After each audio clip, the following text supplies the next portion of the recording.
सारी खबरें शुभ नहीं होती, कुछ मंगल भी होती हैं और जो ना शुभ हो ना मंगल वो करती हैं सावधान। तो शुभ दिखाने, मंगल बताने और करने आपको सावधान, मैं हूं आपके साथ श्वेता झा। और आज एक बार फिर हम बात करने जा रहे हैं मुंबई हमले के मास्टरमाइंड तहव्वुर राणा की, जो अब एनआईए के रिमांड पर है। भारत लाए जाने के बाद कोर्ट में उसकी पेशी हुई, जहां एनआईए ने आतंकी तहव्वुर राणा की 20 दिनों की रिमांड मांगी थी। हालांकि कोर्ट ने 18 दिनों की रिमांड मंजूर की, जिसके बाद अब उससे 2008 के मुंबई हमले को लेकर पूछताछ का सिलसिला चल रहा है।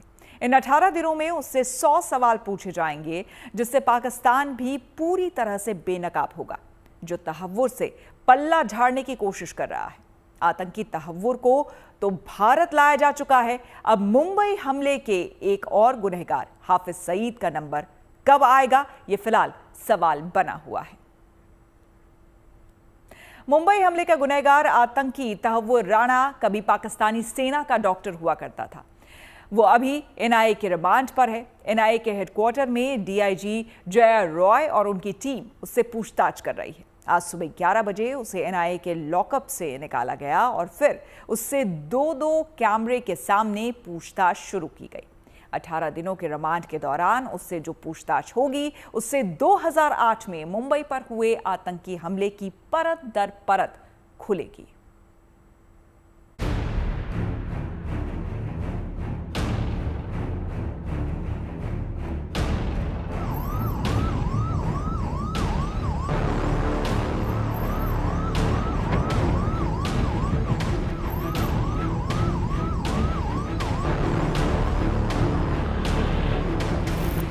अमेरिका से दिल्ली,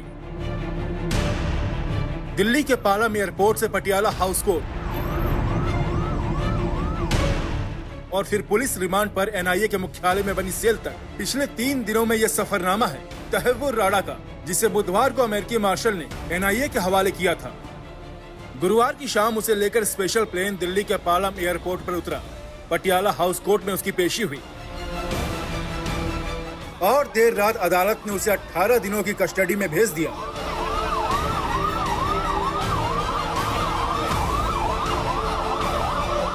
अठारह दिन जिसमें मुंबई हमले से जुड़े 100 सवाल पूछे जाने हैं। अगले 18 दिन अब बेहद महत्वपूर्ण हैं।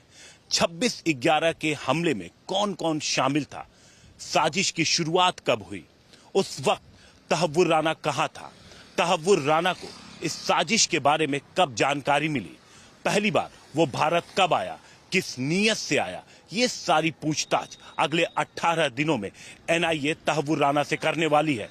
तहव्वुर राणा फिलहाल 18 दिनों की रिमांड पर है। इसी एनआईए हेड ऑफिस में तहव्वुर राणा को बेहद सिक्योर सेल में रखा गया है, जहां पर जो एनआईए के अधिकारी हैं वो उससे पूछताछ करेंगे, समझने की कोशिश करेंगे कि इस पूरी साजिश की शुरुआत कब हुई और कहां से हुई, फाइनेंस कैसे किया गया, आईएसआई के वो कौन से अधिकारी थे जो शुरुआत से इस पूरी साजिश में शामिल थे, किस तरीके से वो इंडिया आया, कहां कहां पर वो रुका, किन लोगों से मिला, उसकी मदद किन किन लोगों ने की, फाइनेंस कैसे जुटाया गया, ये सारी चीजें अगले 18 दिनों में एनआईए तहव्वुर राणा से निकालने की कोशिश करेगी। इस पूरी रोड को, जब से तहव्वुर राणा को लाने की बात थी, इस पूरे रोड पर सुरक्षा बढ़ा दी गई थी। आप देखिए, ये मेन रोड जो बाहर का है, ये पूरी तरीके से आम ट्रैफिक के लिए बंद कर दिया गया है। सिर्फ इस जो सरकारी ऑफिसेज में इस इलाके में जो लोग काम करते हैं वही यहाँ पर आ सकते हैं और लगातार तहव्वुर राणा पर नजर भी सीसीटीवी कैमरे के जरिए रखी जाएगी। एनआईए मुख्यालय के सेल में तहव्वुर राणा से लगातार पूछताछ हो रही है। 17 साल पुराने जख्मों का 18 दिनों में हिसाब होना है। शुरू से लेकर आखिर तक मुंबई हमले की प्लानिंग में कौन, कैसे और कहां शामिल रहा, इसका खाका खींचा जाएगा। राणा अपने हर जुर्म की तस्दीक करेगा, जुर्म में शामिल लोगों के नाम बताएगा। समय कम है, टास्क बड़ा है, इसीलिए अदालत से एनआईए ने 20 दिन की कस्टडी मांगी थी। एनआईए ने बताया था कि हमें इन्हें कहां लेकर जाना है, कौन कौन से सबूत की तस्दीक करानी है। हमारे पास कुछ ईमेल्स हैं, कुछ चैट हैं तहव्वुर राणा और बाकी अन्य साथी आरोपियों के बीच चैट किए हुए, तो उन सारी चीजों की तस्दीक करनी है। अपने मुंबई और दिल्ली प्रवास के दौरान ये कहां रहा, किन किन लोगों से मिला, इन सारे लोगों की तस्दीक करनी है। हमारे पास जितने सबूत और सामग्री है, उन सारी सबूत और सामग्री का इसके साथ आमना सामना कराना है, कुछ लोगों से कराना है। ये अलग बात है कि तहव्वुर राणा जिस मामले में आरोपी है, उसमें अन्य 7 आरोपी पाकिस्तान में रहते हैं। ये इकलौता अभी प्रत्यर्पण के जरिए इसे भारत लाया गया है, बड़ी कामयाबी है। इससे बहुत सारे सुराग मिलने की उम्मीद है। एनआईए की पूछताछ में तहव्वुर से टेरर फंडिंग पर अहम सुराग मिलने वाले हैं। पाकिस्तान में बैठे आतंकी संगठन और उनको शह देने वाली पाकिस्तानी खुफिया एजेंसी के अलावा तमाम चेहरे बेनकाब होने वाले हैं। शुक्रवार को एनआईए की टीम ने राणा से पूछताछ शुरू कर दी है। सूत्रों के मुताबिक सबसे पहले राणा से पाकिस्तान में उसके हैंडलर के बारे में पूछा जाएगा। उसके बाद आतंकी संगठन के बारे में पूछा जाएगा जो उसे फंडिंग कर रहा था। आतंकी संगठन के स्लीपर सेल कौन कौन है, तहव्वुर के बिजनेस पार्टनर कौन कौन है, भारत में राणा किसे फंड दे रहा था, हमले से पहले जब वह मुंबई आया तो कहां गया, उसके कहने पर हेडली की मदद भारत में किन लोगों ने की और पैसे किसे किसे दिए गए। सूत्रों के मुताबिक एक अहम जानकारी साजिद मीर के बारे में जुटानी है। दावा किया जा रहा है कि मुंबई हमले का ये अहम मास्टरमाइंड 2005 में क्रिकेट मैच देखने भारत आया था। क्रिकेट कूटनीति का फायदा उठाकर ये आतंकी फर्जी पहचान और पासपोर्ट लेकर भारत आया था। इसका मकसद मोहाली में क्रिकेट मैच देखना नहीं था, बल्कि मैच की आड़ में आतंकी हमलों के लिए रेकी करना था। ये साजिद मीर ही था जिसने मुंबई हमले के दौरान आतंकियों को निर्देश दिए और अब इसके बारे में पूरी जानकारी तहव्वुर राणा से मिलने वाली है। ऐसी रिपोर्ट है कि राणा ने भारत के कई लोकेशंस के वीडियो पाकिस्तानी आर्मी को मुहैया कराए। एनआईए यह जानने की कोशिश करेगी कि क्या ऐसे ठिकानों पर राणा के साथ कोई और भी गया था। 18 दिन, बेशुमार सवाल जिनके जवाब अहम हैं, क्योंकि उससे पाकिस्तान से चलने वाले आतंकी नेटवर्क का खुलासा होने वाला है। भारत में आतंकियों के मददगारों का चेहरा भी सामने आने वाला है। खबर है कि एनआईए तहव्वुर राणा की कस्टडी के दौरान हर रोज पूछताछ की एक डायरी तैयार करेगी। आखिरी दौर की पूछताछ के बाद डिस्क्लोजर स्टेटमेंट में उसे रिकॉर्ड पर ले लिया जाएगा, जो केस डायरी का हिस्सा होता है। कोर्ट ने जांच एजेंसी से तहव्वुर राणा के स्वास्थ्य को लेकर निर्देश दिया है। The court has directed that any medical requirements on his behalf would be taken care of, and comprehensive medical tests would be done when he is taken into custody and before he is brought back into court. Mumbai हमले से जुड़ी साजिश की जितनी जानकारी अजमल कसाब दे सकता था उसने दी थी, पर अब कानून के शिकंजे में खुद इस हमले का मास्टरमाइंड है, जिससे पूछताछ के दौरान बड़े खुलासे हो सकते हैं। लेकिन इस दौरान एनआईए को उसकी सुरक्षा का भी खास ख्याल रखना है। जब उसे पालम एयरपोर्ट से कोर्ट ले जाया गया था तो दिल्ली पुलिस के साथ स्वाट की टीम साथ में मौजूद रही। एनआईए के मुख्यालय में भी उसके लिए बने इंटरोगेशन सेल तक सिर्फ दर्जन भर अफसरों की ही पहुंच होगी। मुख्यालय में चप्पे चप्पे पर सीसीटीवी और हथियारों के साथ मुस्तैद सुरक्षा कर्मी हैं। पर इसके साथ ही एजेंसी को इस बात का खास तौर पर ध्यान रखना है कि राणा पूछताछ से बचने के लिए खुद को कस्टडी के दौरान नुकसान पहुंचाने की कोशिश न करे। दिल्ली से हिमांशु मिश्रा और संजय शर्मा के साथ bureau report, good news today.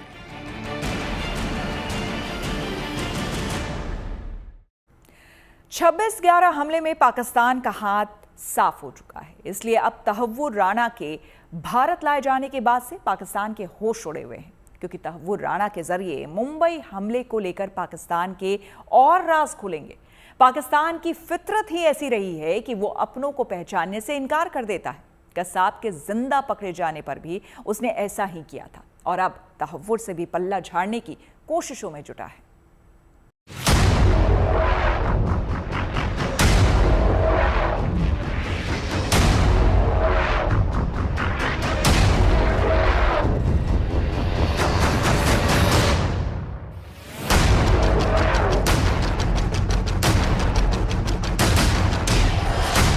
Delhi के एनआईए मुख्यालय में तहव्वुर राणा मुंबई हमले से जुड़े सवालों के जवाब दे रहा है और उधर पाकिस्तान बदहवास है। पाकिस्तानी सरकार, फौज और उसकी खुफिया एजेंसी को बेनकाब होने का डर सता रहा है।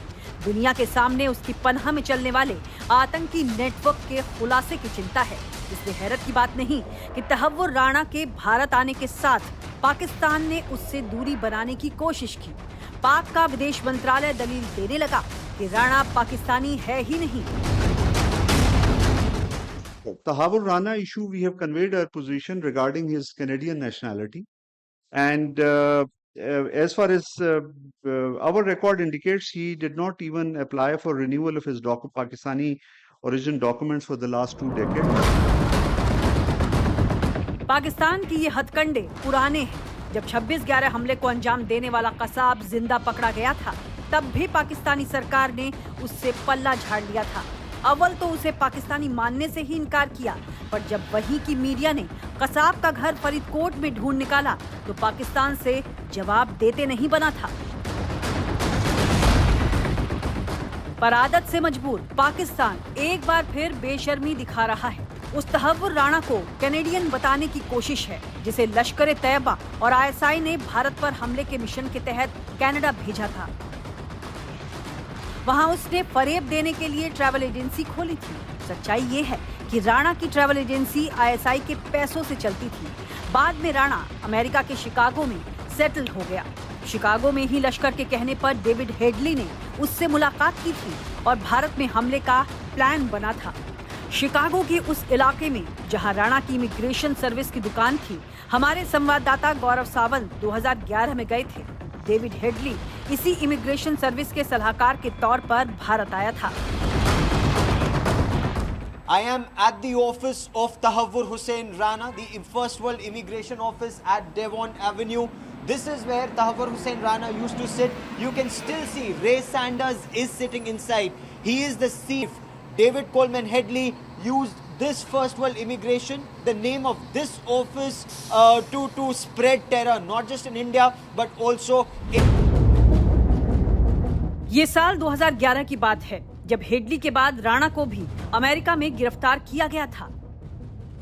एक डेनिश अखबार पर हमला करने की साजिश में उसे दोषी ठहराया गया था।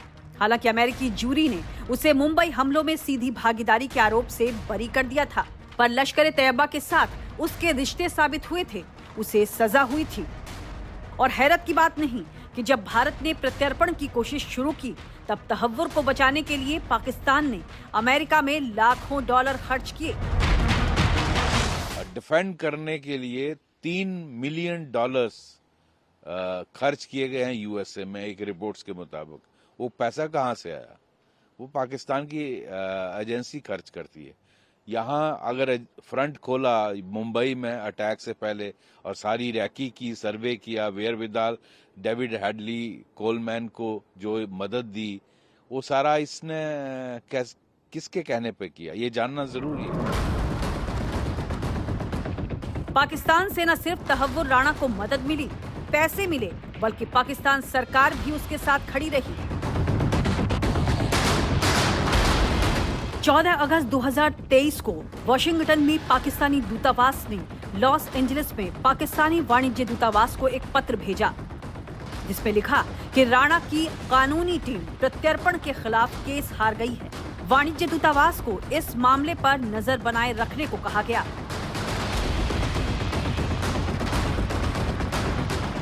सवाल है कि तहव्वुर के मामले में पाकिस्तानी सरकार इतनी बेचैन क्यों थी? क्या आतंक के जिस नेटवर्क ने मुंबई हमले को अंजाम दिया, उसमें पाक सरकार की भी भागीदारी है? यही वो सवाल है जिसका जवाब अब तहव्वुर देने वाला है, और इसलिए पाकिस्तान डरा हुआ है। तहव्वुर राणा से दूरी बनाने के लिए पाकिस्तान चाहे जितनी कोशिश कर ले, पर सच्चाई जग जाहिर है। तहव्वुर राणा पाकिस्तान में पैदा हुआ। अमेरिकी जस्टिस डिपार्टमेंट ने भी अपने बयान में उसे पाकिस्तान का मूल निवासी बताया है। राणा पाकिस्तान में पढ़ा और पाक सेना के मेडिकल कोर में कैप्टन के तौर पर काम किया। इतना ही नहीं, हेडली के हवाले से अमेरिका ने बताया है कि मुंबई हमले के बाद राणा बेहद खुश था। वो मुंबई में मारे गए 9 पाकिस्तानी आतंकियों को निशान हैदर यानी पाकिस्तान में सैन्य वीरता का सबसे बड़ा पुरस्कार दिलाना चाहता था। इन सभी सबूतों और हेडली की गवाही से तहव्वुर राणा इनकार नहीं कर सकता। पाकिस्तान में उसके कनेक्शन, लश्कर और ISI से राणा के रिश्तों से पाकिस्तान सरकार भी झुठला नहीं पाएगी। हर सबूत पाकिस्तान के खिलाफ है। जिसकी तस्दीक राणा करने वाला है और इसलिए पाकिस्तान परेशान है। दिल्ली से जितेंद्र बहादुर के साथ bureau report, good news today. Mumbai पर आतंकी हमले का मंजर जिसने भी देखा था वो सन्न रह गया था। ब्रिगेडियर जीएस सिसोदिया अब रिटायर्ड हो चुके हैं, लेकिन मुंबई हमले के दौरान डीआईजी ऑपरेशन ब्लैक टॉर्नेडो थे। अब जबकि तहव्वुर राणा से भारत में पूछताछ हो रही है, तो अब वो मुंबई हमले को किस तरह से याद कर रहे हैं, ये सुनिए। उनसे खास बातचीत की हमारे संवाददाता अंकित शर्मा ने। क्या आपके जहन में इस समय आ रहा है? जैसे आपने पूछा कि मेरे जहन में क्या आ रहा है, मेरे सामने वो पिक्चर बिल्कुल क्लियर नज़र आ रही है कि जब हम मुंबई उतरे थे, मुंबई की जो सड़कें थी बिल्कुल खाली और सुनसान। मुंबई कभी सोती नहीं है। कई बार मैं मुंबई गया था तो मुझे बड़ा अजीब सा लग रहा था कि ये शहर को क्या हो गया है। और उसके बाद जब हम ऑपरेशन के लिए गए तो उस समय ताज होटल में भी काफ़ी लोगों के बीच में डर था, मुंबई में पब्लिक में डर था। हमको भारत को एक उन्होंने रैंसम पे ले लिया था। पाकिस्तान ने 10 टेररिस्ट भेज के भारत को एक बहुत बड़ी चुनौती दी, एक युद्ध से अधिक चुनौती। हमारे फाइनेंशियल कैपिटल में आना, हमला करना, तकरीबन 200 लोगों की जाने गई और कितने लोग जख्मी हो गए। एक किस्म से उन्होंने हमें मैसेज देने की कोशिश की कि भी आप कहीं भी होंगे, इंडिया में कहीं भी है, हम नुकसान पहुंचा सकते हैं। पर उन्हें शायद इंडिया का रिजॉल्व मालूम नहीं था। मैं दाद देना चाहूँगा और भारत सरकार इसके लिए बहुत बड़ा श्रेय है कि उन्होंने इसका पीछा नहीं छोड़ा, इसको फॉलो करते रहे। अंतर्राष्ट्रीय तौर पे, राष्ट्रीय तौर पे पाकिस्तान पे प्रेशर डाल के, यूएसए पे प्रेशर डाल के, ये इतने सालों बाद 2008 में ऑपरेशन हुआ है, आज 17 साल हो चुके हैं। इसको इंडिया में लेके आए हैं और इसको लाने के बाद अब बहुत परतें खुलेंगी जो हम नहीं खोल पाए थे, क्योंकि जितना अजमल कसाब ने बताया और बाकी लोग जो टेररिस्ट मारे गए थे, उसके बाद हम आगे नहीं बढ़ पाए। 3-4 साल से प्लान कर रहा था, पूरी मुंबई का इन्होंने चेक किया, हर एक टारगेट एरिया को देखा, रूट को देखा, मुंबई को नहीं।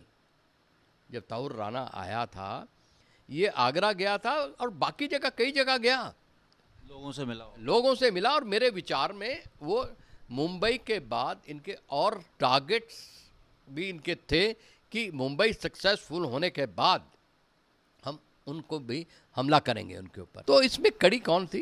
तहव्वुर राणा। हेडली को भेजा, इंफॉर्मेशन कलेक्ट की, पाकिस्तान को दिया, रिसोर्सेज दिए, financial support the, technical support the, in the sense कि उसने उसका वीज़ा लगवाया, उसने इंडिया में इसका ऑफिस बनाया। हालांकि उसने कोई एक भी बंदे का इमिग्रेशन नहीं हुआ, पर ऑफिस बनाया। कितने चक्कर लगे इंडिया में, और आखिर में इसकी देखो हिम्मत देखो, ऑपरेशन से कुछ दिन पहले इंडिया में चक्कर भी मार के गया। अब ये हमारे हाथ में आ गया है, इसके ये बोलेगा, कब तक छुपाएगा? हालांकि अपनी तैयारी करके आया होगा कि भाई मैं बोलेंगे तो ये बोलेंगे। हमारे इंटरोगेटर बड़े प्रोफेशनल है, इतने सालों से बने हैं, तो इन्होंने इसके ऊपर पूरी फाइल तैयार की होगी, इसकी साइकोलॉजी जानते होंगे, ये कैसा बोलेगा, क्या होगा। ये कुछ दिन में बोलेगा और सारी परतें खुलेगी कि इंडिया में किसने सपोर्ट किया, इंटरनेशनली किसने सपोर्ट किया, और पाकिस्तान के साथ कैसे लिंक था, कौन कौन लोग थे।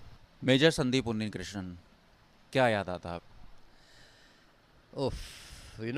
ये अपने किसी साथी को ऑपरेशन में खोना और ऐसी इंटेंस लड़ाई में खोना, मैं वो नहीं भूल पाऊंगा।